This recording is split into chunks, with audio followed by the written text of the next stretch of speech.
وہ ریسنٹ اس جو ہے 2024-25 میں انتخابات کے موقع پر مختلف ریاستوں میں تلنگانہ میں گیا تو وہاں پر بھی کہا جو میں آپ کی ریاست کو نمبر 1 بنا دوں گا. اسی طریقے سے وہ اڑیسہ گیا تو وہاں پہ بھی اس نے اس طرح سے دعویٰ کیا اور کئی اور ریاستوں میں بھی اس نے اسی طریقے کے دعوے کیے تھے. اب اس کی اپنی ریاست جو ہے اس کے اندر پاکستان نے فتح مند میزائلوں سے حملہ کیا ہے. دو باتیں اس میں پیش نظر رہے ہیں.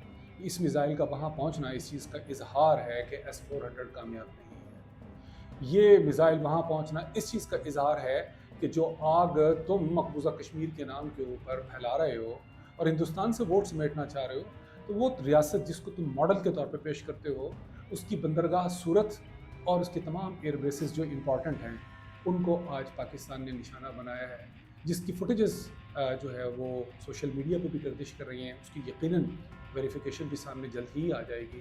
تو یہ وہ چیزیں ہیں جو انڈیا کی اس ٹیکنالوجیکل سیکیورٹی کے کلیم کے حوالے سے ہیں کہ جو اس کا خیال تھا کہ وہ پاکستان کی ان تمام میزائلوں کو روک لے گا. یہ بالکل اسی طریقے سے ہے کہ جس طریقے سے اسرائیل کا آئرن ڈروم جو ہے وہ لبنان سے آنے والے اسی طریقے سے حماس کی جانب سے غزہ سے آنے والے میزائلوں کو نہیں روک سکا تھا. دیکھیے ہر چیز کی اپنی ایک لمٹ ہوتی ہے. اس سے ہم یہ توقعات وابستہ کر لیں کہ یہ سب چیزوں کا توڑ ہے، ایسا ممکن نہیں ہے. دنیا کا جدید ترین نظام جو فضائی دفاعی نظام ہے امریکہ کا، اس کو تھاڈ کا نام دیا جاتا ہے. وہ ابھی تک کسی جنگ میں براہ راست استعمال نہیں ہوا ہے، وہ اس نے اسرائیل کو فراہم کر دیا ہے. لیکن اس کے باوجود حوثی روزانہ بن گوریان ایئرپورٹ پہ تل ابیب پہ حملے کر رہے ہیں. ایئرپورٹ کے آس پاس ان کے میزائل سپرسونک جو ہیں وہ جا کر یمن سے گر رہے ہیں. اور یہ بھی پیش نظر ہے کہ یمن سے تل ابیب کا فاصلہ 1000 کلومیٹر کا ہے، وہ اس کو نہیں روک سکے ہیں. تو یہ تمام دفاعی نظاموں میں یقینی طور پر یہ کمی موجود ہے. پاکستان کے پاس کوئی بہت بڑا دفاعی نظام موجود نہیں ہے. چائنیز ساختہ دفاعی نظام موجود ہیں جو 2-3 نظاموں کو ملا کر مربوط کر کے پاکستان نے اپنی ضروریات کے مطابق استعمال کیا ہے. روس سے S-400 پاکستان کو مل نہیں سکتا، پاکستان اتنا مہنگا افورڈ کر نہیں سکتا. پاکستان کے پاس پھر آلٹرنیٹ آپشنز جو ہیں وہ پاکستان نے بنائے ہیں. گو ہندوستان کے پاس بھی سپرسونک میزائل برہموس ہے، وہ آیا، اس نے ڈسٹرائی کیا. یہ بہاولپور میں گرنے والا میزائل، مرید میں پہنچنے والا میزائل، اس کے بارے میں اس گمان کا اظہار کیا جا رہا ہے کہ یہ بنیادی طور پر برہموس میزائل تھے.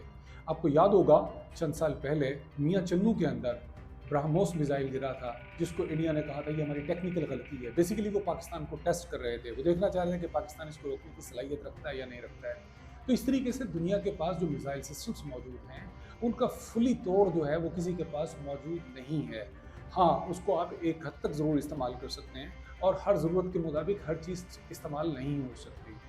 اس لیے یہ بھارت کی جانب سے اپنے عوام کو مطمئن کرنے کے لیے رافال کا جس طرح سے شور مچایا گیا تھا، نریندر مودی نے جب ابھینندن کو ہم نے چائے پلا کر واپس بھیجا تھا تو اس وقت کہا تھا کہ اگر رافال ہوتے تو ہمیں یہ دن نہ دیکھنا پڑتا. اب وہ رافال بھی آ گئے ہیں، وہ رافال گرا بھی دیے گئے ہیں اور ابھی آپ کو وہ دن کیسے دیکھنا پڑ رہے ہیں وہ آپ دیکھ سکتے ہیں. ابھینندن کو ہم نے چائے پلائی تھی، آپ نے ہمیں ستو بھی پلانا ہے، ہم نے آپ کو لسی بھی پلانی ہے. موسم گرم ہے، اب ہمارے پاکستان میں گندم اکثر جگہوں پہ کٹ چکی ہے، آپ کے ہاں بھی کٹ چکی ہے. کسان اب ہمارا بھی فارغ بیٹھا ہوا ہے، آپ کا بھی فارغ بیٹھا ہوا ہے.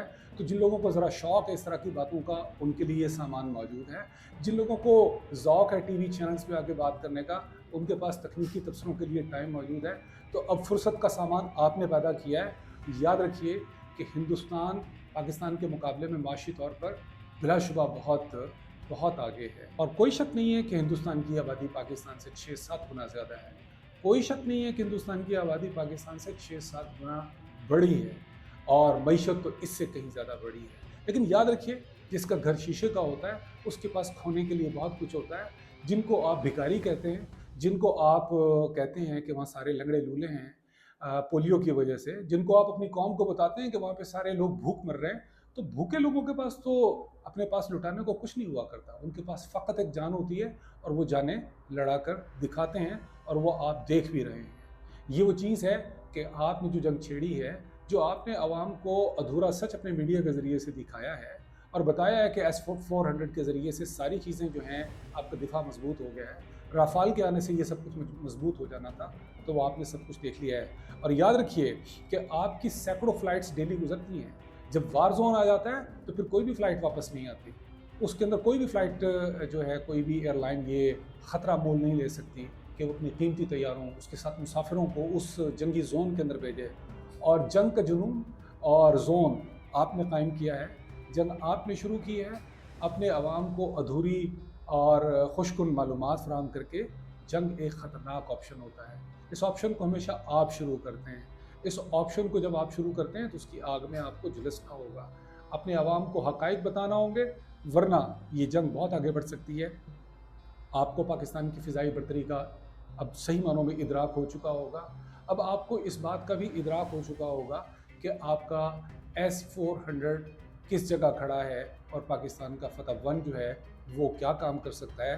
ابھی عبدالی، شاہین اور غوری کی تو بات آئی نہیں، جو آپ کے ان مقامات تک پہنچیں گے جو آپ نے ان سے بہت دور اپنی آخری ریاست اڈیشہ کے اندر بنائے ہوئے ہیں، تاکہ وہاں تک پاکستان کی میزائلوں کو راستے میں گرایا جا سکے۔ تو راستے میں گرانے کی بات آپ کے لیے بہت مشکل ہے۔ اگر ہمارے لیے سپر سونک آپ کا گرانا ذرا تھوڑا دشوار ہوا تو پھر آپ نے ہمارے بھی میزائلوں کو دیکھ لیا کہ آپ کے پاس تو سسٹم تھا، اس سسٹم کے باوجود آپ نہیں گرا سکے۔ یہ وہ چیز ہے جو آپ کو سبق دے رہی ہے سیکھنے کے لیے کہ اس طریقے سے کسی کو کمزور سمجھ کے آپ اگر حملہ آور ہوں گے تو یہ اتنا آسان کام نہیں ہوگا۔ اپنے ملک کے لوگوں کو سچائی سے آگاہ کیجیے اور اس جنگ کے جنون سے باز آئیے، یہی اس خطے کے سب لوگوں کے لیے مفید ہے۔ بہت شکریہ ناظرین، پاکستان زندہ باد۔